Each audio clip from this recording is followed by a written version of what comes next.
आधा घंटा और। चलिए सबसे पहले समझिए कि अगर आपको कहीं पर, चाहे अगर आप लोड में 1.5 से गुना कर दिए हैं, ध्यान से सुनिए, अगर आप लोड में 1.5 से गुना कर दिए हैं तो फिर यहां पर अल्टीमेट मोमेंट ऑफ रेजिस्टेंस निकालने के लिए फिर 1.5 से गुना नहीं कीजिएगा, समझो। अगर आप 1.5 से गुना पहले कर दिए हो तो ये तो WU हो जाएगा। अरे ध्यान से सुनो, जब आप यहां से डिजाइन निकालोगे तो ई जो रहेगा लोड तो ये तो W रहेगा, लेकिन जब डिजाइन लोड निकालोगे तो WU अल्टीमेट हो जाएगा, अल्टीमेट लोड निकालोगे। अगर अल्टीमेट लोड हो जाएगा तो मोमेंट ऑफ रेजिस्टेंस भी तो अल्टीमेट आ जाएगा। तो अगर एक बार कहीं भी अगर आप 1.5 से गुना कर दिए हो तो फर्दर 1.5 से गुना नहीं करना है, इस बात को याद रखिएगा। ऐसा नहीं कि यहां भी 1.5 से गुना कर दिए, यहां भी 1.5 से गुना कर दिए, दो बार कर दिए, तो ऐसा आपको नहीं करना है। बात यहां है। तो यहां से हमको क्या क्या कैलकुलेट कर लिए, लोड को कैलकुलेट कर लिए कि नहीं कर लिए। अब रही एल इफेक्टिव को कैसे कैलकुलेट करते, तो ध्यान से सुनो। एल इफेक्टिव के लिए हम क्या करते हैं, तो देखो एक होता है आपका, देखो एल इफेक्टिव, तो ई मान लेते हैं कि इसका विड्थ है जो कि आपका W है, ई आपका जो है वो क्या है, आपका W है। तो बताओ ई W आधा और ई W आधा, आधा आधा W पूरा W, तो LC प्लस में W, और फिर इसका एक इफेक्टिव स्पान होता है, मतलब कि इफेक्टिव डेप्थ होता है जो कि आपको बताए थे D, तो उसको LC प्लस में D, तो ई दोनों में से आपका जो मिनिमम रहेगा उसको आप एल इफेक्टिव मान लेना, ठीक है। ध्यान से सुनना, ये तो आपको W रहेगा ही, कोडल का प्रोविजन है, ठीक है। ये तो आपको W समझ में आ रहा होगा कि आधा W इधर, देखो ये जो आपका होगा वो W/2 और इधर भी आपका W/2, तो आपका LC में W मतलब कि जोड़ देंगे तो एल इफेक्टिव, और दूसरी एक और की जो आपका ये डेप्थ रहेगा ना उसको कंसीडर कर लेना है, और ई दोनों में से जो मिनिमम रहेगा उसको आप एल इफेक्टिव ले लेना। ये तो बात यहाँ तक हो गई। लोड तक कैलकुलेट कर लिए कि नहीं कर लिए, लोड हो गया मेरा। तो पहला प्रोसीजर क्या होता है, लोड कैलकुलेशन करना। जब लोड हमको मिल जाएगा तो दूसरा बात जो रहेगा, और हाँ ये आपको लेंथ दिया हुआ रहेगा, ये जो एल तुम देख रहे हो ना लेंथ दिया हुआ है हमेशा लेंथ, क्योंकि जब आप साइट पे जाते हैं ना तो आपको पहले ही पता चल जाता है कि आपका जमीन कितना है, कितना आपका बीम का लेंथ आएगा, तो लेंथ आपको पहले ही डिसाइड हो जाता है, तो लेंथ का कोई दिक्कत नहीं, लोड आपको पहले ही पता रहेगा। अब एक ही चीज़ बचा है इसको डिजाइन करने के लिए, डायमेंशन को कैलकुलेट करने, तो एल दिया हुआ, बी और डी आपको निकालना है। क्या करना है आपको, बी और डी निकालना है, ये बी आपको निकालना और क्या निकालना है, एक डी निकालना है। बेस यही ना, फिर तो डायमेंशन मेरा कैलकुलेट हो जाएगा। लोड कैलकुलेशन हो गया, लेंथ दिया हुआ रहेगा, बी और डी हमको क्या करना है, फाइंड आउट करना है। ध्यान से देखना, जैसे प्रोसीजर बता रहे वैसे, नहीं तो बिल्कुल फिर कंफ्यूज होगा सर हम डिजाइन में क्या कर रहे हैं, बी और डी। अब ध्यान से सुनना, अगर आपको बी दे देगा, डी दे देगा, तो क्या आपको निकालने की जरूरत है, अरे जब बी और डी दे देगा तो निकालने की जरूरत पड़ेगा नहीं। अगर बी नहीं देगा तो क्या कर सकते हो, अज्यूम करो, ये पहला तरीका है। तो देखिए किसी चीज को अज्यूम कब किया जाता है, जब आपके पास एक्सपीरियंस हो जाता है कि बीम में कितना डेप्थ रहेगा क्या रहेगा, तो आपको एक्सपीरियंस हो जाएगा, तो आप डायरेक्टली अज्यूम कर सकते हैं, या फिर आप किसी का रेफरेंस पॉइंट ले करके और आपको अज्यूम करना है। जैसे में कि आपको जो रहेगा वो एल अपॉन में 10 से एल बटे आपको 12 ले लेना है, फिर आपका 12 से 15, 15 से 18 ऐसे कर करके, और ये कोई कोडल प्रोविजन नहीं, अपने मन से, मतलब कि ये जो है वो आपको अज्यूम कर सकते हो इसमें से किसी का भी, तो वो बताएंगे कैसे आपको निकालना है। फिर उसके बाद फिर नहीं, डेप्थ को आपको निकालना है, बी नहीं सॉरी, डेप्थ के लिए जो निकलता है वो आपको ई का मतलब कि अलग अलग तरीके रहते हैं, जिसमें बहुत ईजी सा है, मतलब कि हम डिवाइड करके जैसे लेंथ देख रहे हो ना, तो लेंथ को हम मतलब कि डिवाइड कर देंगे 10 से, तो कुछ ना कुछ तो आएगा वैल्यू, तो उसको हम डेप्थ मान लेंगे, स्मॉल डी मान लेंगे। फिर जो आपका जो बी जो होता है वो बी लगभग में जो होता है वो डी का आधा के लगभग होता है, बी जो होता है वो क्या रहता है, डेप्थ का आधा के लगभग में। तुम मतलब कि पीछे भी जब बना रहे थे तो 500 था, तो बी आपका 250, 300 ऐसे रहता है। तो फिर से बता रहे हैं, ई आप चाहे तो अज्यूम कर सकते हो, या फिर आप कैलकुलेट कर सकते हो एज पर गिवन कंडीशन के अनुसार, और अगर आपका दिया हुआ है तो फिर कोई बात ही नहीं, यहां तक आपको करना है। अब बताइए कि यहां तक बी डी डेड लोड और ए निकालने में कोई दिक्कत है? तो जब ए निकल जाते हैं तो उसके बाद फिर हमें कुछ नहीं करना रहता है, फिर उसके बाद फिर हम कंपेयर कर लेते हैं। कंपेयर क्या करते हैं तो समझिए। अगला स्टेप मेरे पास है कि ध्यान से अब देखिएगा कि हमको क्या करना है। सबसे पहला दिमाग में घूमना चाहिए कि मैंने जो है वो एम यू अप्लाइड जो है वो कैलकुलेट कर लिए। एम यू अप्लाइड ऐसे सही ना, डब्ल्यू यू एल इफेक्टिव का स्क्वायर अपॉन में 8, यही ना कैलकुलेट किए थे। बी आपके पास है, डी भी आपके पास है, लेंथ भी आपके पास है, सब चीज तो आप कैलकुलेट कर लिए। अब बताइए कि बीम में और क्या क्या होता है, जब हम एक बीम को डिजाइन करते हैं तो और क्या क्या होता है बताओ। बस अब तो सिर्फ स्टील ही बचा है ना, कि और कुछ बचा है? तो ऐसे ध्यान में रखना है, कभी नहीं भूलाओगे डिजाइन का प्रोसीजर। तो बी और डी तो मैंने निकाल लिया,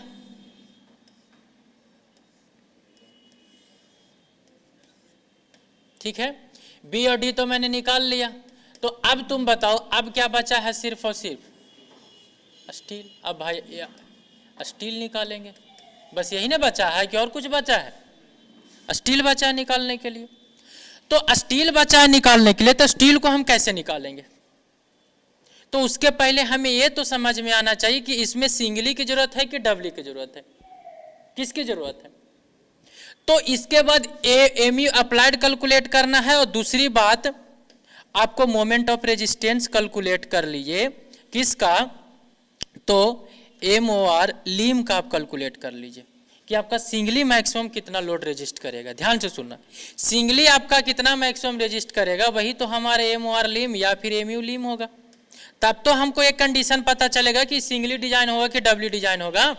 मैक्सिमम सिंगली कितना लोड रेजिस्ट कर सकता है वो आप पहले निकाल लीजिए, और वहां से फिर रेफरेंस ले लीजिए कि एमयू जो अप्लाइड हो रहा है वो कम हो रहा है कि ज्यादा हो रहा है। कम और ज्यादा होगा तो सिंगली और डबली से हम कंपेयर कर लेंगे, और फिर वैसे हम कर लेंगे। सबसे पहले एक आप लिमिट को सिलेक्ट कीजिए कि इसके लिमिट के कितना आसपास में है, तो आप सिंगली मैक्सिमम कितना लोड रेजिस्ट कर सकता है।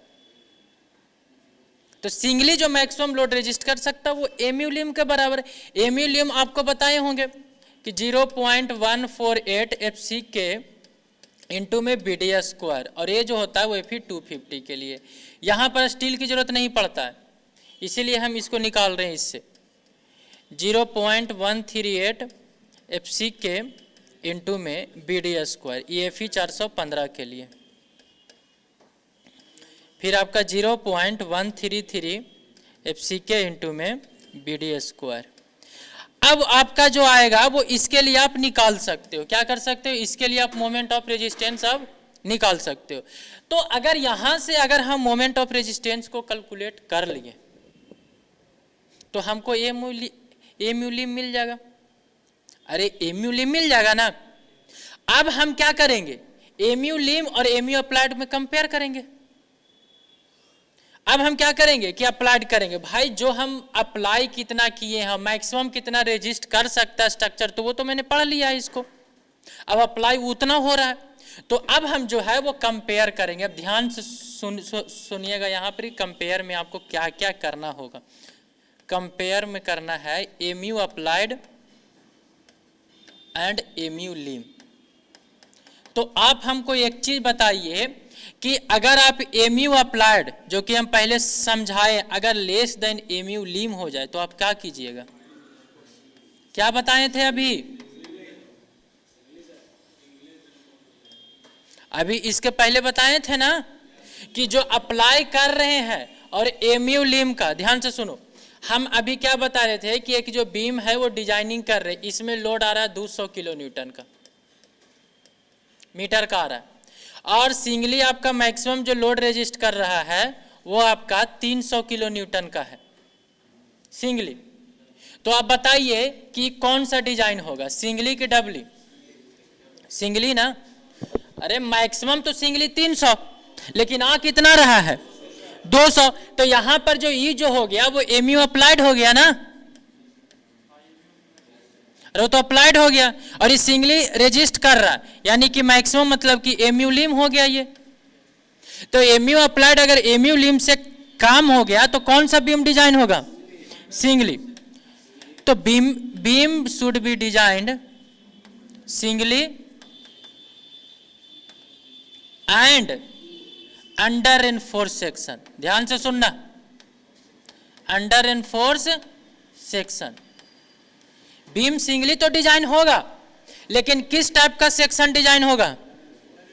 अंडर एनफोर्स सेक्शन डिजाइन होगा। ध्यान से सुनो इधर, एमयू अप्लाइड अगर लेस देन एमयू लिम रहेगा तो कौन सा सेक्शन डिजाइन होगा? सिंगली। अगर एमयू अप्लाइड जो आपका लिए हैं वो आपका इक्वल टू एमयू लिम हो गया, तब कौन सा सेक्शन डिजाइन करेंगे? बीम तो आपका सिंगली होगा ही, सिंगली होगा ही, बट आपका कौन सा होगा? Balanced section.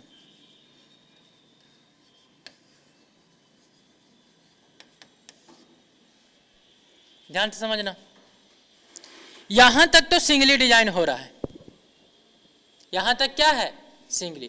अब तुम हमको एक चीज बताओ, अब तक में थोड़ा सा 2 मिनट में रिकॉल करो और बताओ कि जो अब तक में यहां तक जो लिखे हैं ये सारा को एक बार देखो और देखो तो कि समझ में आया कि नहीं इतना दूर तक।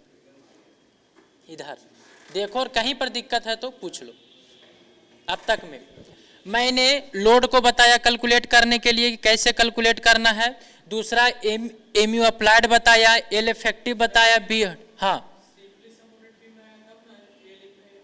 हाँ हाँ हाँ डब्ल्यू कौन सा? कैंटिलीवर। तो डब्ल्यू एल मतलब कि डब्ल्यू कितना होता है तो उसके हिस्से मतलब कि हिसाब से हम ले लेंगे।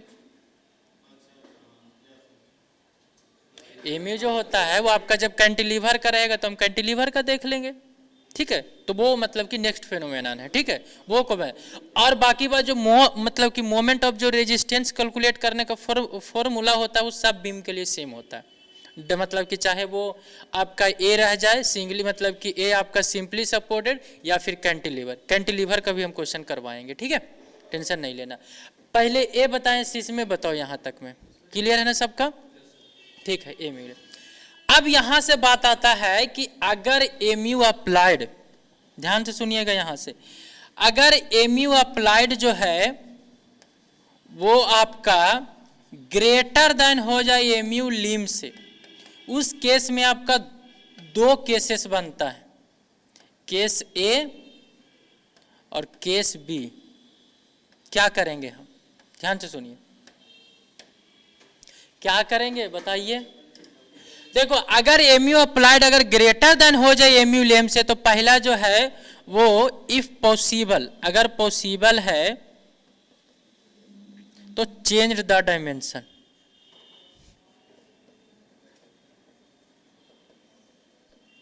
अब डायमेंशन में कौन सा डायमेंशन चेंज करना है? स्पेशली जो है वो आपको बी और डी नहीं है, स्पेशली डी को चेंज करना है, क्योंकि बताए हैं कि डी का स्क्वायर बढ़ता है। अगर आपका पॉसिबल है तो आपका डायमेंशन को चेंज कीजिए, और वो भी कौन सा डायमेंशन? तो डेप्थ को आप चेंज कीजिए। अगर पॉसिबल नहीं है, इफ नॉट पॉसिबल, आपका जो डायमेंशन है वो रेस्ट्रिक्टेड है,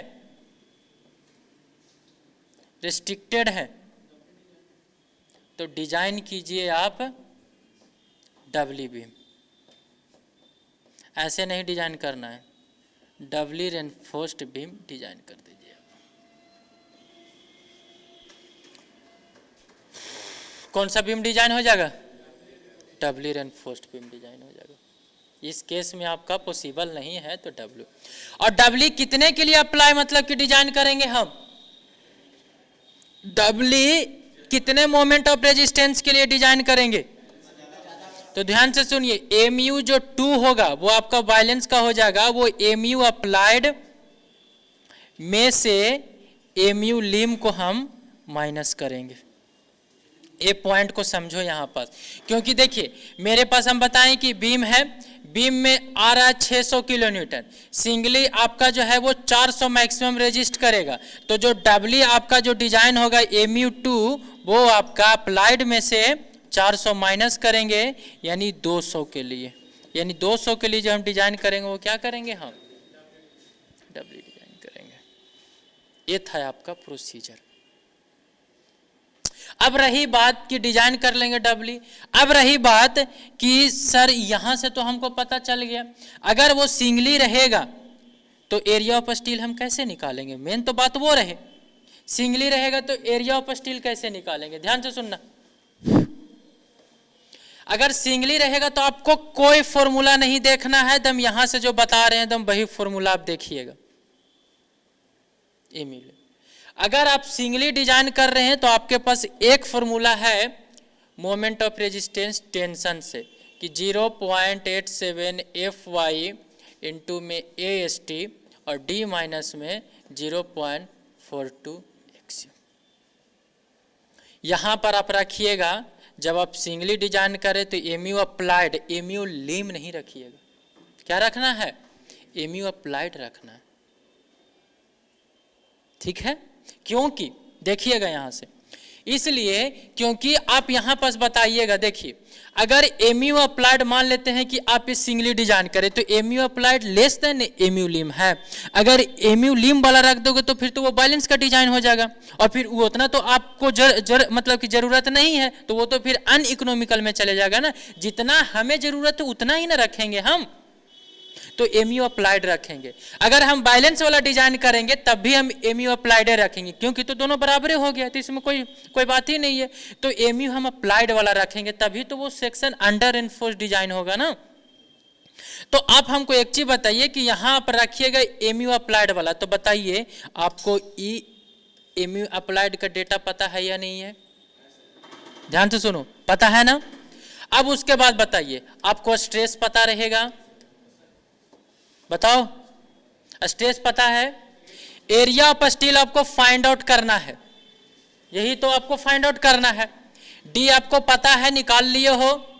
एक्सयू आपको नहीं पता है, तो देखिए एक्सयू नहीं पता तो एक्सयू आप यहां से निकालिए 0.87 Fy इंटू में AST अपॉन में 0.36 FCK इंटू में B। और यहां पर इस एक्सयू का वैल्यू आप डायरेक्ट यहीं पर रख दीजिए, यहीं पर आप क्या कर दीजिए, यहाँ पर डायरेक्ट आप वैल्यू यहाँ पर रख दिए 0.42 और इंटू में 0.87 Fy इंटू में AST अपॉन में 0.36 FCK इंटू में B।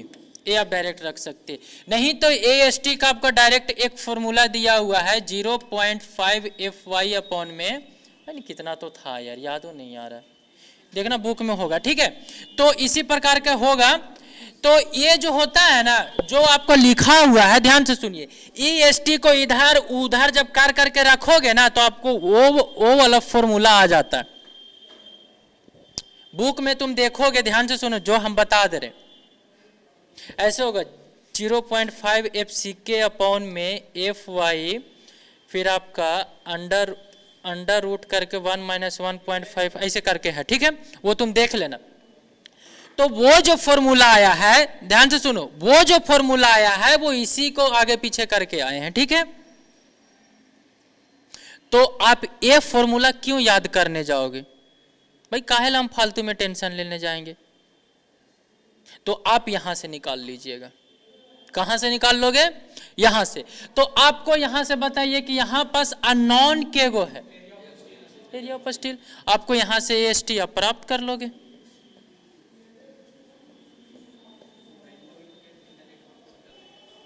Area of steel mill गया कि नहीं मिल गया हमको, बताओ। एरिया ऑफ स्टील मिल गया। लास्ट में हमें क्या करना रहता है कि एरिया ऑफ स्टील जो हमें जो है ये जो निकला हमें, वो एरिया ऑफ स्टील कौन सा निकला, रिक्वायर्ड निकला, मतलब कि जो हमें जरूरत है ना। तो आप इसको लास्ट में सिर्फ आप चेक कर लीजिएगा, चेक कर लीजिए। आप इसमें क्या चेक करना है कि AST मिनिमम से कम तो नहीं है ना, तो AST मिनिमम निकाल लीजिए और AST आपका मैक्सिमम निकाल लीजिए। मैक्सिमम आपका 4% और मिनिमम के हिसाब से देख लीजिएगा डबली है कि सिंगली है। जो AST रिक्वायर्ड होना चाहिए वो आपका क्या होना चाहिए, मिनिमम से ज्यादा होना चाहिए कि कम होना चाहिए, से ज्यादा होना चाहिए ना। हाँ, और फिर आपका AST मैक्सिमम से क्या होना चाहिए, कम या फिर बराबर होना चाहिए, मतलब कि ज्यादा तो नहीं होना चाहिए। तो अगर E है तो समझिए कि ओके है। अगर आप ये समझिए अगर AST रिक्वायर्ड मिनिमम से भी कम आ जाता है तो आप कौन वाला सिलेक्ट कर लीजिएगा, कौन वाला, मिनिमम वाला। ध्यान से सुनना, अगर AST रिक्वायर्ड आपका अगर मिनिमम से कम आ जाता है तो आपको मिनिमम वाला, वो बनाते बनाते समझ में आ जाएगा, सिर्फ खाली पॉइंट समझो ना। क्योंकि आपका ये मान लेते हैं कि 30 m मतलब कि mm स्क्वायर आ रहा है और मिनिमम आपका 60 mm स्क्वायर आ रहा है, मतलब कि इतना तो आपको देना ही देना है,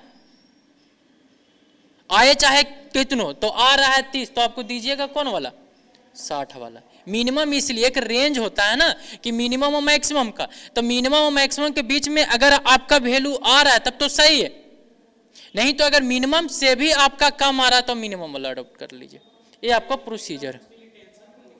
हाँ, वो तो जब हम डब्ल्यू डिजाइन करेंगे तब। ये है एक का मतलब कि किसके लिए हम अभी बताए हैं, सिंगली के लिए। बस अगर आपका डबली रहेगा तो ध्यान से सुने, अरे सिंगली तो निकल जाएगा ना। अब कौन फोन कर रहा है, हेलो हेलो, हाँ ओ आप सर क्लास लीजिएगा आप यहाँ, हाँ तो आइए 20 मिनट में, 20 मिनट में आ जाए। हाँ आइए, जैसे हम नीचे हैं। हाँ हाँ तो 20 मिनट वाईफाई चलाइए नीचे बैठ के। ठीक है काम करिए। चलिए तो ये समझिए कि AST जो मिनिमम है, तो चलिए सिंगली तक तो निकल जाएगा ना, अरे सिंगली तक तो निकल जाएगा। अरे ध्यान से सुनो इधर, अरे इधर कंसंट्रेशन, उसको टोपी इधर हम बिल्कुल देखो, यहां तक में फाइंड आउट हो जाएंगे ना। गधा सबके सबरे बोलोगे यार, सुनेगा बहेरा नहीं। अब बचता है, चलिए समझिए अगर आपका डबली है तो आपका कुछ नहीं है, सिर्फ खाली डायग्राम याद रखना है। डबली रहता था तो हम इसको 2 भागों में तोड़ते थे, प्लस में आपका डबली।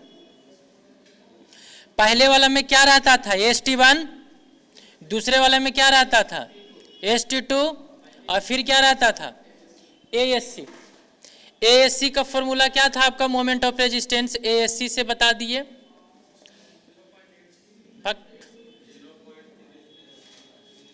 ASC से आपका था FSC इंटू में ASC।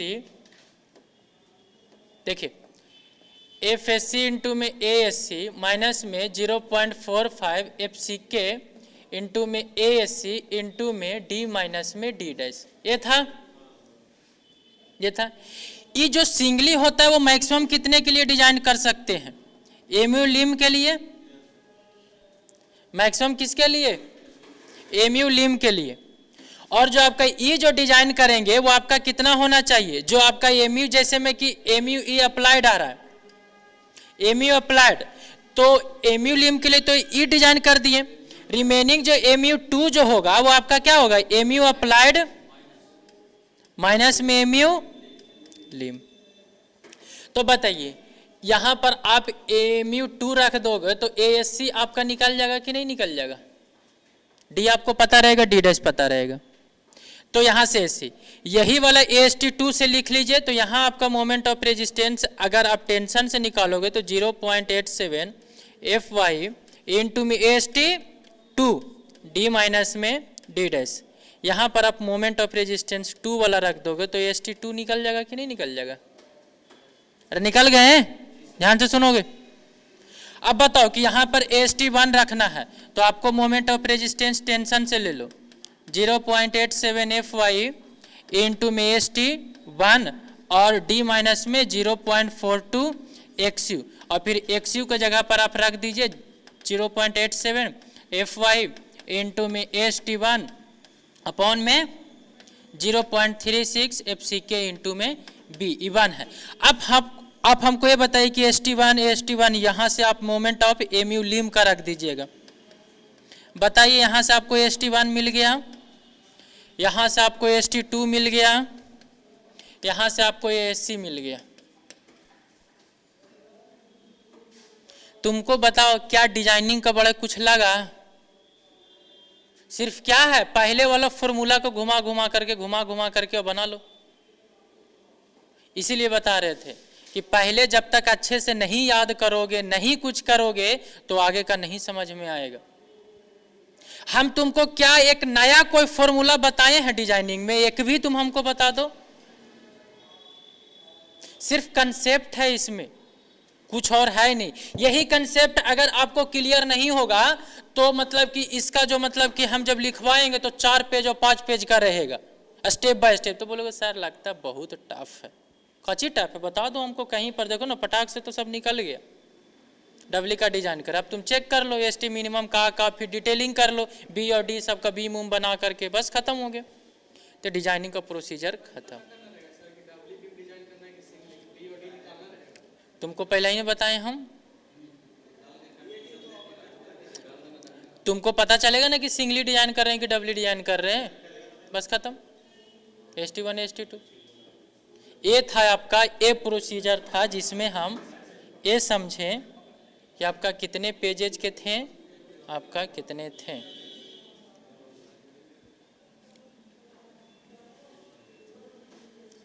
ये आपका था। सबसे पहले आपको लोड को देख लेना है, ध्यान से समझो। सबसे पहले आपको क्या कंसीडर कर लेना है, एक और फिर से लोड को देख लो। क्या कर लो, लोड को देख लो। अगर आपका अल्टीमेट लोड, अगर आपका मतलब कि डायरेक्ट अगर आपका लोड दिया हुआ है तो ठीक है, ठीक है, लोड दिया हुआ है तो ठीक है, और नहीं तो आप लोड को कैलकुलेट कर लो। और वो भी आप कौन सा लोड को कैलकुलेट करोगे, डिजाइन लोड को कैलकुलेट कर लो। 1.5 से आप गुना कर दो। अगर फैक्टर और अल्टीमेट लोड दिया हुआ है तो आपको कुछ नहीं करना। क्वेश्चन में एक और पूछता है, ऐसे बोलेगा कि total load is 6 kilo newton per metre including self weight, including self weight. तो आपको क्या सेल्फ वेट को इसमें जोड़ना है? नहीं है, इसमें खुद मतलब सेल्फ वेट जुटा हुआ है। दूसरी दे देगा 6 kilo newton per metre excluding self weight. Excluding self weight का मतलब आपको नहीं दिया हुआ है। दूसरा और दे देगा direct 6 kilo newton per metre जो है वो आपका लाइव लोड दिया हुआ है, तो आपको डेड लोड कंसीडर करना है। अगर इंक्लूडिंग दे दे तो आपको नहीं कंसीडर करना है, बाकी बस सब में आप कंसीडर कर लीजिए। इस टाइप के क्वेश्चन बनते। तो यहाँ तो आपका क्लियर होगा, गामा निकाल लोगे 25 किलो न्यूटन, आपका लेंथ जो है वो मतलब कि गुना ही नहीं करना, तो आपका किलो न्यूटन पर मीटर में फिर आप यहाँ से आपको लाइव लोड डेड लोड यहाँ से खत्म हो जाएंगे। उसके बाद फिर मेरे पास क्या करना है, उसके बाद फिर जब आपको लोड पता चल जाएगा, ध्यान से सुनो, हम यहाँ पर कोई भी टॉपिक को रटवाने की कोशिश नहीं की है, ठीक है। लाइव लोड आपको डेड लोड पता रहेगा। आप एम मतलब कि मैक्सिमम निकालना WU L effective square upon में 8। तो आप जो है वो पहला ही 1.5 से तो हम गुना किए हुए हैं, तो आपको फिर फर्दर जो है जो E जो निकल कर आएगा वो MU अप्लाइड निकल करके आएगा। क्या आएगा, MU अप्लाइड निकल के आएगा, तो आपको निकल जाएगा। W का मतलब अल्टीमेट लोड, या फिर ultimate load, factor load, design load, वही हमारा होता है। हाँ, ये जो डिजाइन लोड लिखे हैं इसी को हम लिखे हैं WU, ठीक है। एक क्लियर हो गया। बी अपनी देखो, सबसे पहले है L इफेक्टिव, आप W प्लस में D होगा, जो इसमें से मिनिमम होगा वो सिलेक्ट कर लेना। B और D आप अज्यूम भी कर सकते हो, या फिर आपका कुछ रेंज दिया हुआ रहता है उस रेंज से हम निकाल लेंगे। तो बी निकल गया, डी निकल गया, एल इफेक्टिव निकल गया, लोड निकल गया और एमयू अप्लाइड निकल गया। और कोई दिक्कत नहीं। उसके बाद फिर हमें क्या है, उसके बाद तो कट गया यार, रुक जाओ 1 मिनट, खत्म हो गया यार पूरा पेज। ठीक है, तो उसके बाद फिर एमयू अप्लाइड था। एमयू अप्लाइड के बाद फिर क्या था, मतलब कि हम मोमेंट ऑफ रेजिस्टेंस को कैलकुलेट किए थे, और यही किए थे ना।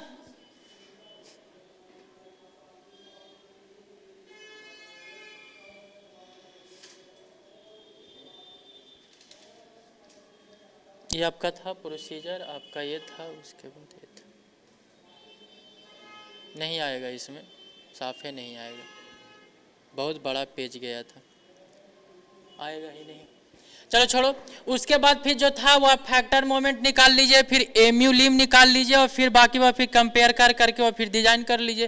तो आपको जब स्टेप बाय स्टेप लिखवा देंगे ना, तो आपको बहुत अच्छे से समझ में आ जाएगा, कोई दिक्कत नहीं है। तो अभी सिर्फ ध्यान में रखो, याद करने की कोशिश नहीं करो, फिर जब हम लिखवा देंगे तो समझ में आ जाएगा। तो ये था आपका प्रोसीजर। हाँ पूरा मतलब कि और का तो वही लिखवाएंगे, और का इसी मतलब कि क्या चाहिए। तो कल हम आएंगे, कल हम मतलब प्रोसीजर लिखवा देंगे, या फिर हम तुमको मतलब भेज देंगे अथी पे, ऐप पे, तो आप लोग लिख लीजिएगा जो कहते हैं। ठीक है, हैं यहीं पे लिखवाएंगे।